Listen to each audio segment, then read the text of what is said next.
They vanished in the space of moments. Two small people, a backyard, and then nothing, and that silence has filled an entire town with questions nobody seems able to answer. If you care about justice for Lily and Jack, please hit subscribe and tap the notification bell now so you don't miss any update. This case moves fast when new information appears, and staying tuned matters. Lily and Jack Sullivan disappeared from their home with no obvious signs of forced entry or visible struggle. That basic fact is simple but unnerving. The doorways weren't kicked in. There were no screams recorded on neighbors' cameras, and no obvious signs of a violent confrontation were left behind. In missing child investigations, the absence of forced entry shapes the way police build a case. It forces investigators to widen their thinking beyond strangers breaking and entering. They must consider wandering, opportunistic abduction, a trusted person leading the children away, or an accidental incident that began innocently and turned tragic. Each avenue demands different tactics. A door that swings open without a sign of violence does not mean nothing happened. It widens the possibilities and complicates the hunt.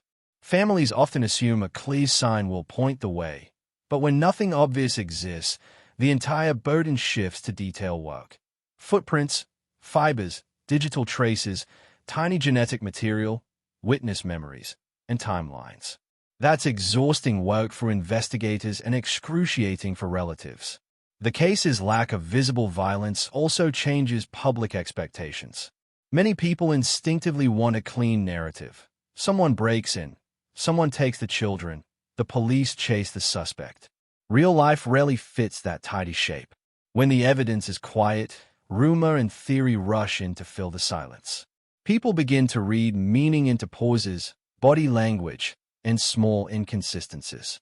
In a community like Lansdowne Station, where everyone's life touches a neighbor's, that vacuum becomes noisy and emotional. When physical clues are few, the investigation becomes a painstaking assembly of fragments, where two small footprints lead, what the pink blanket's fibers reveal under a microscope, the angle of a surveillance camera that might have captured a shadow, cell tower pings that hint at movement. Each piece is a sliver of truth, and each must be tested. There's another practical reality. Children this young can be disoriented after minutes in thick woods, or they can be led away by someone they trust. Investigators will model both scenarios.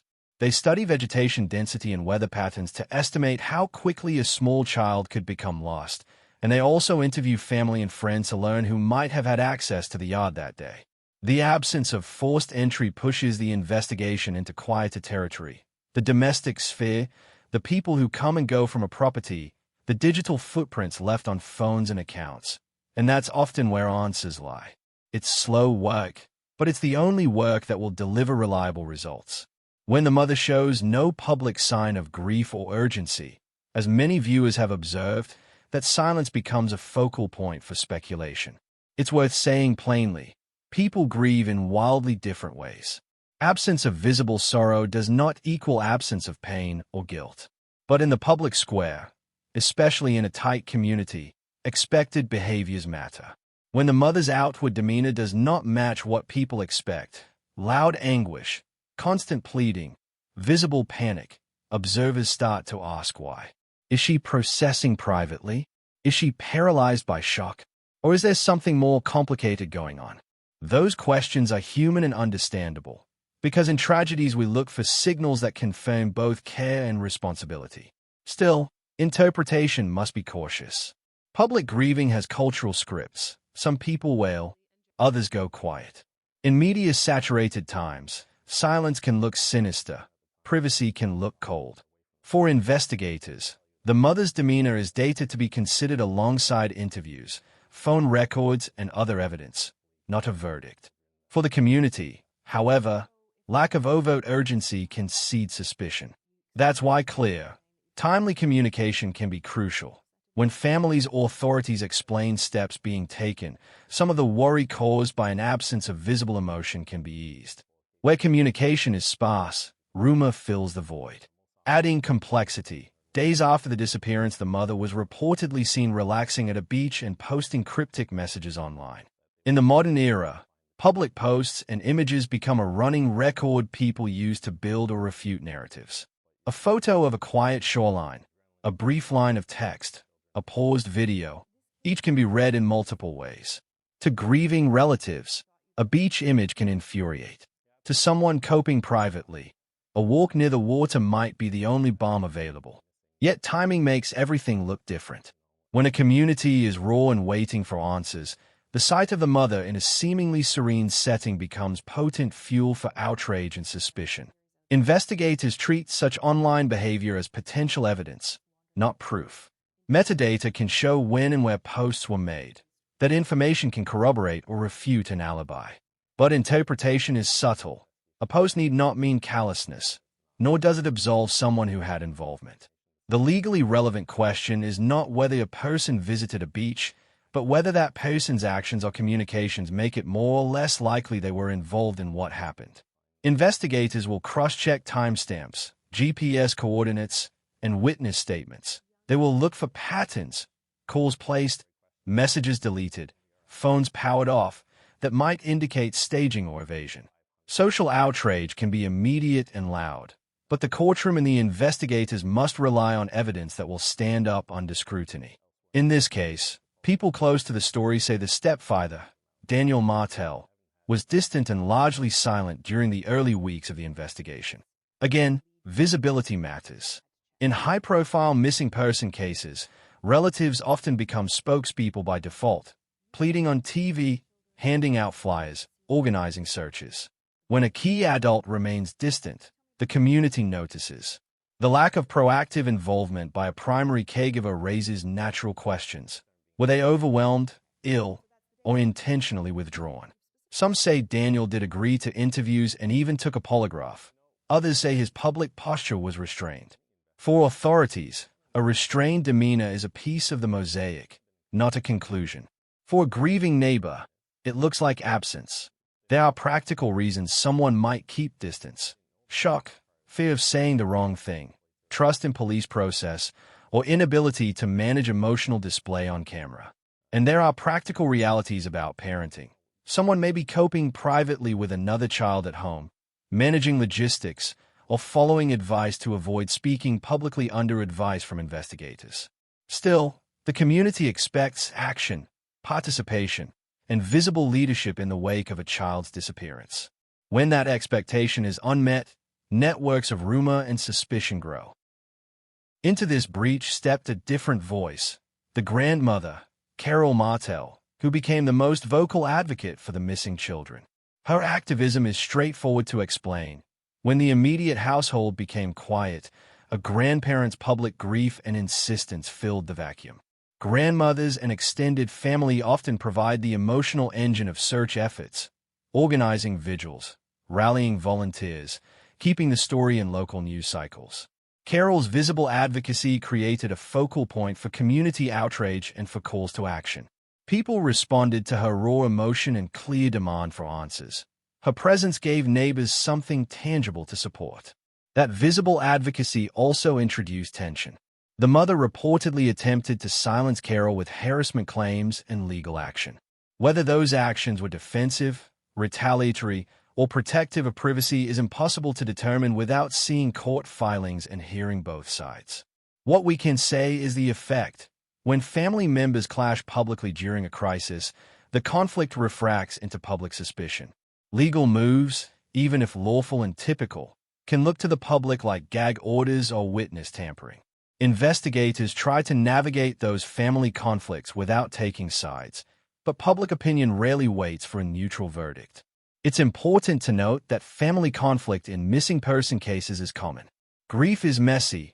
Blame and fear are human reactions. People make statements in anger. They lash out. Some try to control narratives by legal means.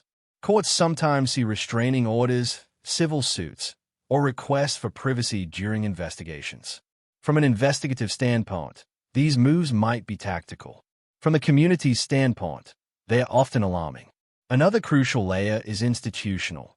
Prior reports indicate Child Protective Services had earlier concerns about the children's welfare but did not act decisively. The presence of earlier CPS reports, if verified, is a painful element. It raises the specter of missed intervention, opportunities where a formal welfare system might have stepped in and changed the course of events. Whether those reports were formal investigations, anonymous tips, or mere inquiries matters a great deal. Formal documentation would compel a different response than informal worries. What matters most practically is this: if there were prior flags and no effective follow-through, that's a systemic failure that needs independent review. Public frustration with CPS often blends two questions. Did the agency have enough information to act, and did it take the right steps? The truth tends to be complex. Agencies operate with legal thresholds and resource limits. But the appearance of inaction when a child is later missing fuels anger and demands for accountability. Calls for audits, independent reviews, and changes to reporting procedures frequently follow such cases. Overlaying this is frustration with investigative speed. Community members and some analysts say the RCMP delayed in reviewing potential evidence such as trail camera footage. Timeliness is essential in missing persons probes. Footage that is not reviewed quickly can be lost, overwritten, or rendered less useful. Cameras capturing movement in the immediate hours after disappearance can contain time-critical clues. A figure moving along a path, a vehicle stopping, a shadow that dates to a critical window. When the review of that footage is delayed, the community's suspicion intensifies. Was a delay bureaucratic, a resource shortfall, or something more troubling? Investigators often face backlogs and competing priorities. Still, the public expects speed and thoroughness in the first hours. The response from authorities matters. If police explain the sequencing, that footage was collected, secured, and then examined with forensics to avoid contamination, that explanation can calm some fears. If authorities are silent or defensive, distrust grows. In high-profile cases, transparency about process can be as important as presenting results. Because of perceived official pauses, community members organize searches and vigils on their own, often without active involvement from the parents. This has become a common and crucial dynamic. Local volunteers create search grids, coordinate with canine handlers, and keep watch at night, filling the gaps left by official resources. Their work is invaluable, emotionally powerful, and sometimes life-saving. The fact that residents were willing to put themselves on the line says as much about the community's commitment as anything else. It also emphasizes how public faith in institutions can erode quickly when relatives and neighbors feel left alone. Finally, public suspicion has grown as the adults closest to the children remain quiet or behaved in ways seen as inconsistent with trauma. Silence, in this context, becomes a narrative engine. When expected grief isn't apparent, people invent explanations, denial, complicity, or indifference. Those are harsh conclusions, and they are not fair until evidence supports them. Yet they are the natural product of human pattern finding in the absence of clear facts. The powerful takeaway here is not to convict, but to understand the psychological mechanics. Communities need a locus to grieve, to direct their fear, and to demand action. Absent that focal point, rumor and anger funnel into suspicion.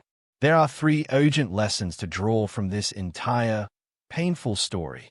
First, silence from key figures in a tragedy can speak louder than words, but silence should motivate careful investigation, not immediate condemnation.